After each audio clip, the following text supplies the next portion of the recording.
नमस्कार, मैं हूं मनविंदर। आप सभी राष्ट्रवादियों का एनडीए नेटवर्क में एक बार फिर से बहुत-बहुत स्वागत है।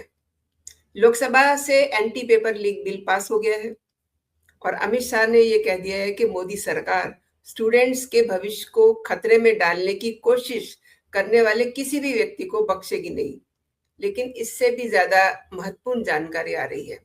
मॉनसून सत्र के बीच अमित शाह ने संसद भवन में जो उनका ऑफिस है, वहां पर उन्होंने गृह सचिव, आईबी के डायरेक्टर, इन लोगों के साथ अहम मीटिंग की है। तो इसे समझेंगे। दूसरे, कौन कहता है कि बंगाल में गरीबी है?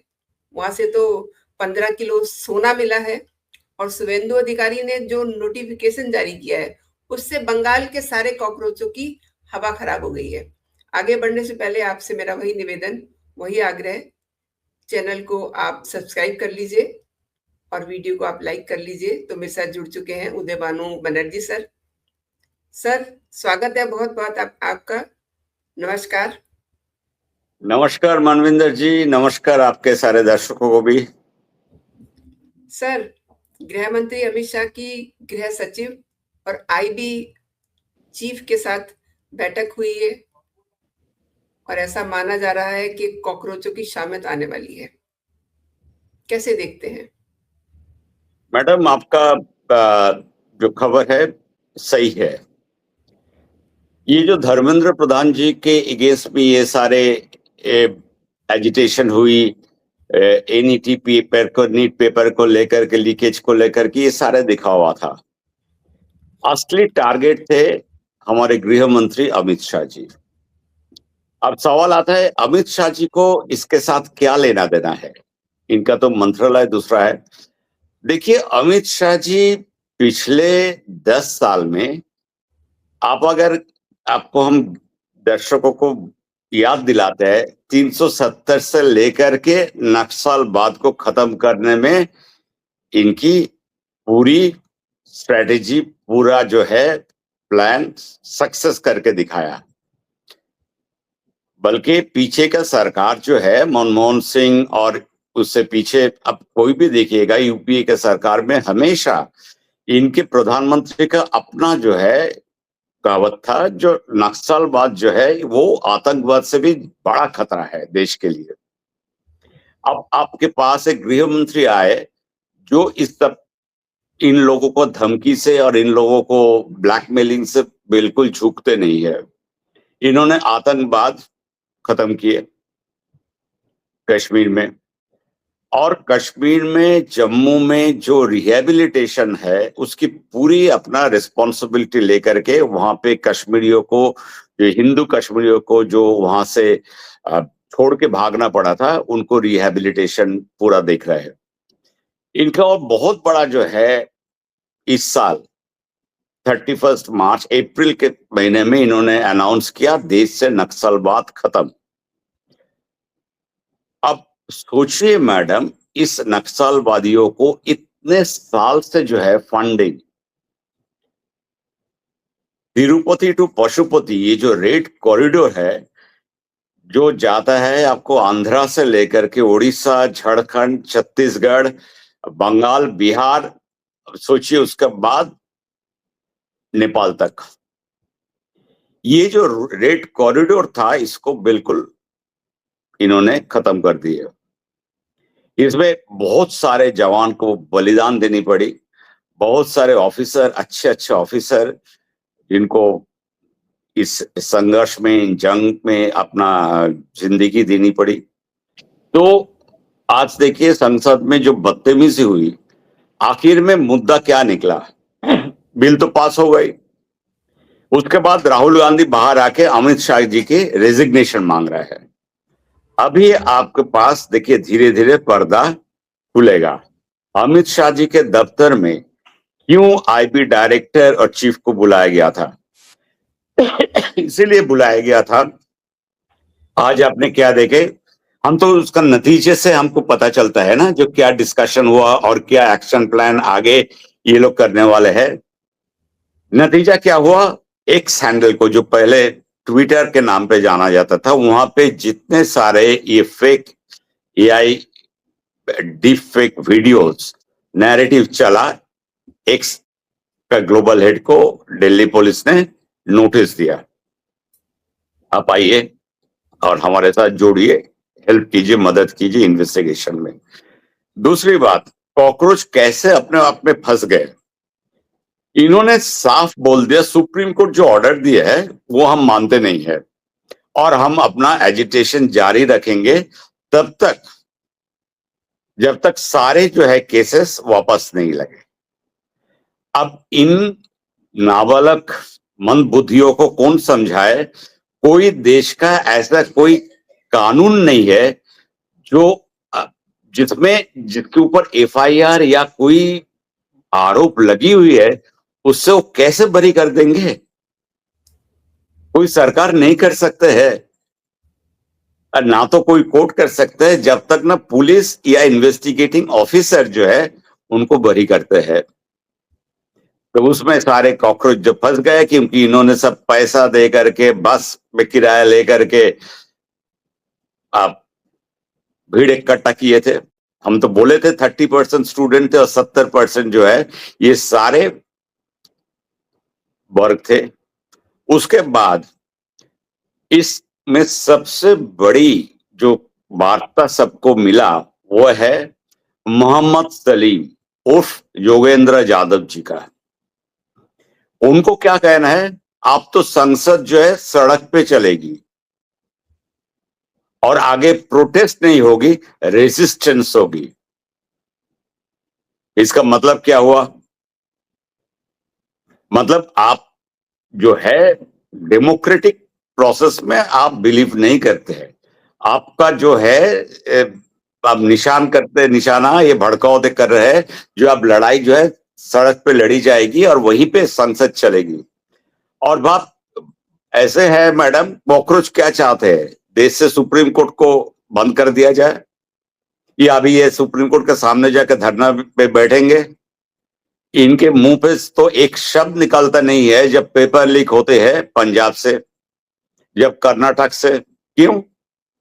क्योंकि पंजाब में जो है हमारे नटवर लाल जी सबसे कट्टर ईमानदार, केजरीवाल सबका सरकार है ना।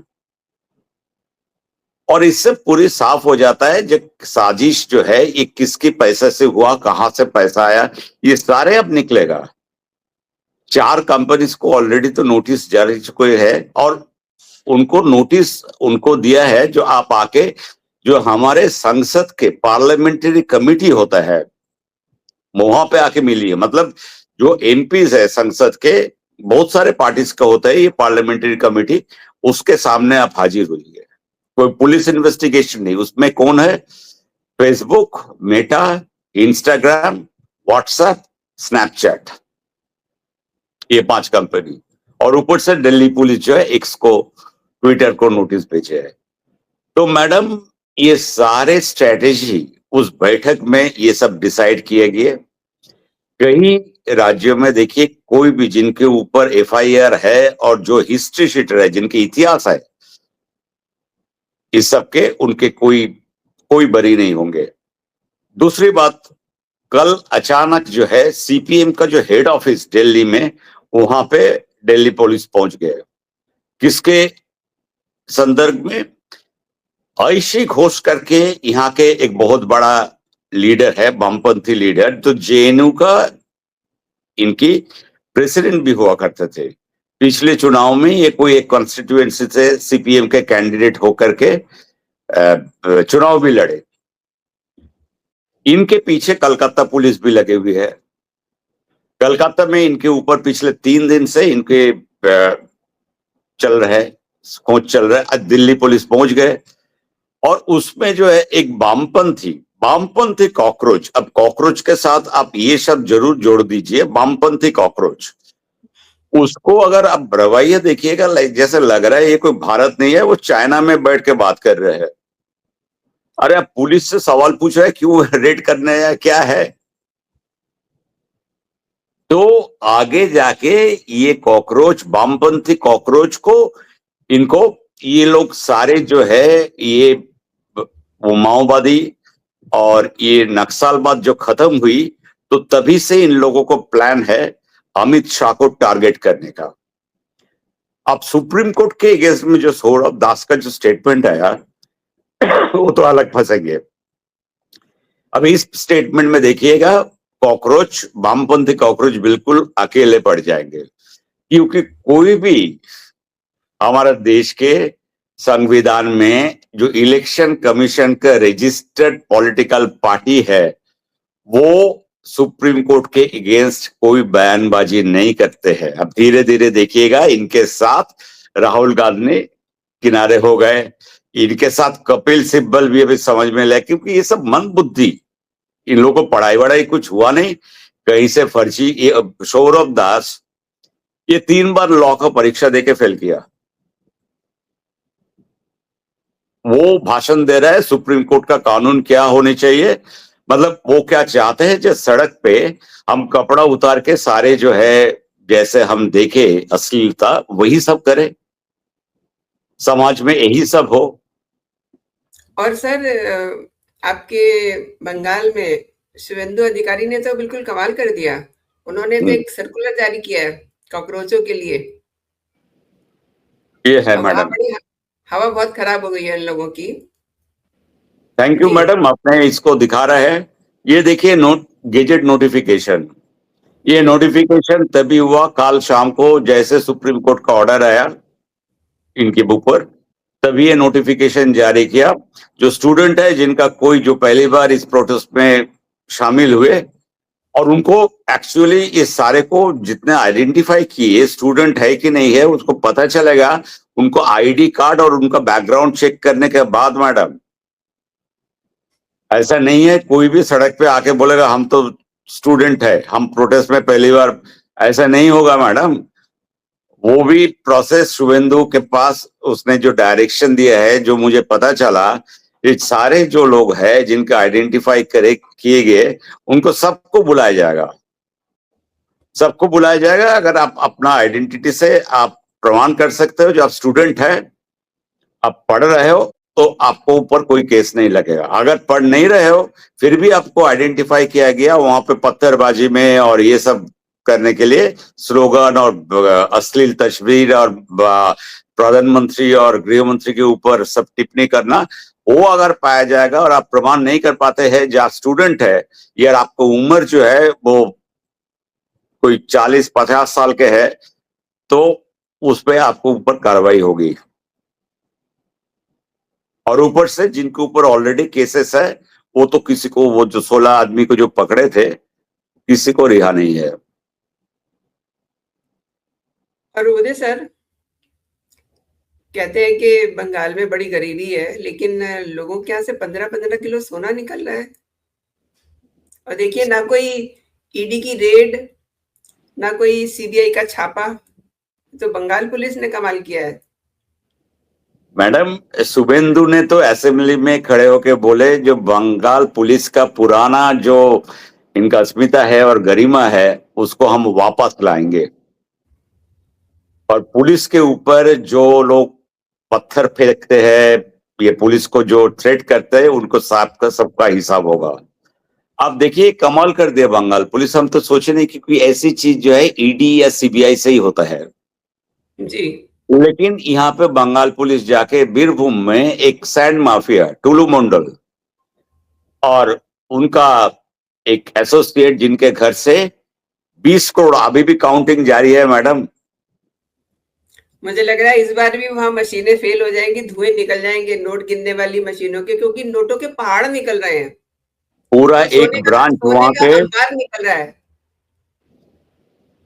वो वहां पे जो स्टेट बैंक ऑफ इंडिया का जो ग्रामीण ब्रांच है, उसको दिन भर बंद रखा गया, क्योंकि वहां के सारे कर्मियों को लेकर के इनके घर पे, और उनके पास जो भी मशीन है, ग्रामीण बैंक में तो उतना मशीन होती नहीं है, तो इनको जो है तो बर्धमान से मशीन। इतना पैसा कभी उन्होंने गिना ही नहीं होगा बैंक ने भी। हाँ, तो वो सब गिनने में लगे हुए हैं मशीन बर्धमान से। और बीरभूम, बीरभूम के ऐसे डिस्ट्रिक्ट है मैडम, जहां से कोल स्मगलिंग का केसेस आई थी। अनुब्रत मंडल, जिसके चलते गाय तस्करी में तिहाड़ में 2.5 साल, ये सारे कनेक्टेड है। ये सब पैसा जो निकाल रहा है ना, ये कोई नेता मंत्री पश्चिम बंगाल का तृणमूल के है। ये इसका भी तार आपको मिल जाएगा, जुट जाएगा। गिनती पूरी होने दीजिए, फिर आएगा शुभेंदु के पूरी स्टेटमेंट और पुलिस का इन्वेस्टिगेशन का स्टेटमेंट। फिर आपको पता चलेगा कैसे टीएमसी ने लूटा है। मैडम, 15 kg गोल्ड का क्या प्राइस हो गया आज के दिन में? 22 करोड़, ऊपर से कैश 15 किलो सोना। और ये मुझे लग रहा है कि ये तो फिर किसी ने रखवाया होगा कि भाई तेरे यहाँ तो जो है रेड पड़ने का कोई मतलब नहीं है, तो ड्राइवर है। ये भी कहानी अभी निकल के आएगी, क्या बोलते हैं? नहीं नहीं, वो कहानी तो आई है ना। इनका घर जो है जहां रेड हुई, वो है गांव के बिल्कुल किनारे, थोड़ा सन्नाटा जगह, कोई ऐसे कोई हलचल नहीं है। जो इसका मालिक है वो बस ड्राइवर थे सरकारी, जिन्होंने वीआरएस लिए थे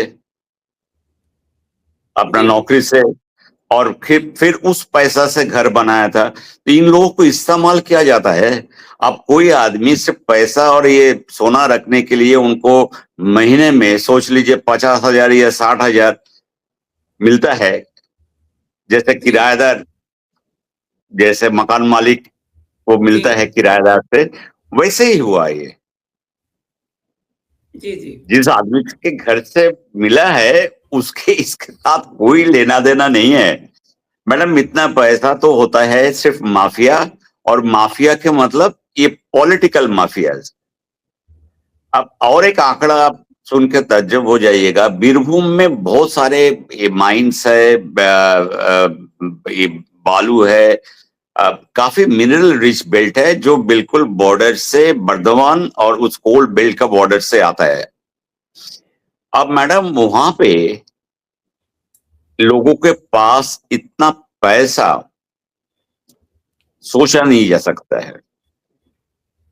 तो ये पैसा हो सकता है वेस्ट बंगाल का कोई पॉलिटिकल लीडर का, ये भी हो सकता है ये पैसा कोई छत्तीसगढ़ से भी आया होगा कोई पॉलिटिकल लीडर का, क्योंकि वो बिल्कुल बॉर्डर में आता है। वही इलाका जो है धानबाद, उसके बाद आपको बर्दवान, आसनसोल और कोलियरी बेल्ट, और ये जगह पे जहां पे ये पता चला। तो ऐसे तो अभी कमाल आपको देखने में मिलेगा आगे जाके भी। वैसे सुवेंदु अधिकारी जी ने बंगाल पुलिस को एकदम एक्टिव कर दिया है। हाँ बिल्कुल, पुलिस को जो है, मैं तो बोला था पहले पॉडकास्ट में भी, जो है शुभेंदु आने के बाद पुलिस को अपना फिर से किताब विताब जो है इतने साल में जो जिसमें धूल मिट्टी लग गया था, वो सब मैनुअल पढ़ पढ़ के अभी अपने आप को तैयार कर रहे हैं और काम कर रहे हैं। अब काम करने का मौका भी दिया जा रहा है। कोई पॉलिटिकल इंटरफेरेंस नहीं है, कोई धमकी नहीं है, कोई थ्रेट नहीं है, कुछ भी नहीं है। और ऊपर से जो है शुभेंदु 3 टोल फ्री नंबर भी कर दिया। कोई पुलिस या कोई अधिकारी अगर किसी से पैसा मांगते हैं या रिश्वत लेते हैं तो सीधे उस टोल फ्री नंबर पे फोन करे। और पब्लिक, तो पुलिस को भी समझ में नहीं आया। 2 मोटर व्हीकल इंस्पेक्टर दोनों दोनों को सस्पेंड किया, नंगे हाथ पकड़े गए पैसा लेते हुए। जो हाईवे में खड़े होके देखते हैं ना जी आपका ओवरलोड है कि नहीं है, ट्रक से जो पैसा लेता है, वसूली जो करता है, वैसे ही। तो ये सारे कहानी, अभी दिलचस्प कहानी एक के बाद डेली आपको कुछ ना कुछ मिल रहेगा। दूसरा दिलचस्प खबर देखिए, एक तरफ अब दिख रहे हैं वो कॉकरोचों का प्रदर्शन, धरना। दूसरी हम्म। है यहाँ पे शुभेंदु जो नीट का जो 100 जो पश्चिम बंगाल के जो सक्सेसफुल कैंडिडेट है उनको आज उन्होंने पुरस्कृत किए। अब ये बच्चे भी तो जाके जंतर मंतर में जाके धरने में बैठ जाते उन बमपोंती के साथ और उन कॉकरोच के साथ, लेकिन इन्होंने दोबारा, इनको मौका मिला रीटेस्ट का, मेहनत करके इन्होंने सफल होके आए। और नीट परीक्षा परीक्षा किस लिए है? डॉक्टर बनने के लिए। तो यही तो डॉक्टर का नियत होनी चाहिए। बिल्कुल। और दादा, कल हम बात कर रहे थे अभिषेक बनर्जी की कि वो दिल्ली गए हुए तो लगे हाथों जो है अपने विदेश जाने का बंदोबस्त भी कर लेंगे सुप्रीम कोर्ट जाकर के। और बुधवार को वही बात सुन ली हमने। क्या सीन है? हाँ, अब बेचारा मरता क्या नहीं करता।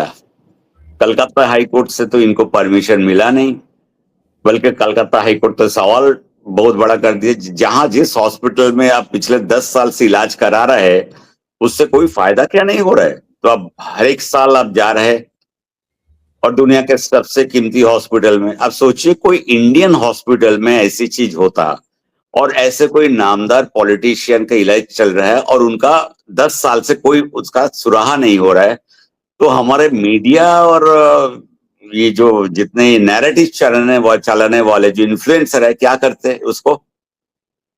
तो कोर्ट ने सवाल किया तो एक काम करते हैं, आपके बिल्कुल हम लोग भी चिंतित है और सब आपको स्वास्थ्य के लिए, तो आपके लिए हम एक एसएसकेएम हॉस्पिटल का बेस्ट ऑफ मेडिकल सर्जन्स और आई सर्जन ऑप्थेल्मोलॉजिस्ट पूरे और इंडियन सोसाइटी ऑफ ऑप्थेल्मोलॉजी के सारे लोगों को लेकर के मेडिकल बोर्ड करते हैं, जो रिकमेंड देखेंगे पूरा करके वो रिकमेंड देंगे, फिर हम उसके सुनवाई में आपको बुलाएंगे। लेकिन अभिषेक बनर्जी को तो भरोसा है अपना, कपिल सिब्बल, अभिषेक मनु सिंघवी तो ये सोचे थे हम याचिका आज लगाएंगे और कल हमको अलाउ हो जाएगा बाहर जाने के लिए। भागने के कोशिश में ये सब है, ये तो हुआ नहीं। उसको बोला जाइए आप सिस्टम से आइए, तो हो सके अगले हफ्ते सोमवार या मंगलवार को सुनवाई होगी। लेकिन इस पे बहुत बड़ा एक कानूनी दांव पेच है। देखिए अभिषेक कानून के मुताबिक, मतलब हमारे जो इंडियन जो कॉन्स्टिट्यूशन या जूरिस्प्रूडेंस जो लॉ है वो कहते हैं जो आप लोअर कोर्ट से हायर कोर्ट आइए, हायर कोर्ट में सिंगल बेंच फिर डबल बेंच, अगर उस पे भी आप मतलब सेटिस्फाइड नहीं होते तो फिर आप सुप्रीम कोर्ट में आप याचिका दे सकते हैं। अभिषेक बनर्जी इस सिंगल बेंच का ऑर्डर के बाद ही सीधे सुप्रीम कोर्ट पहुंच गए।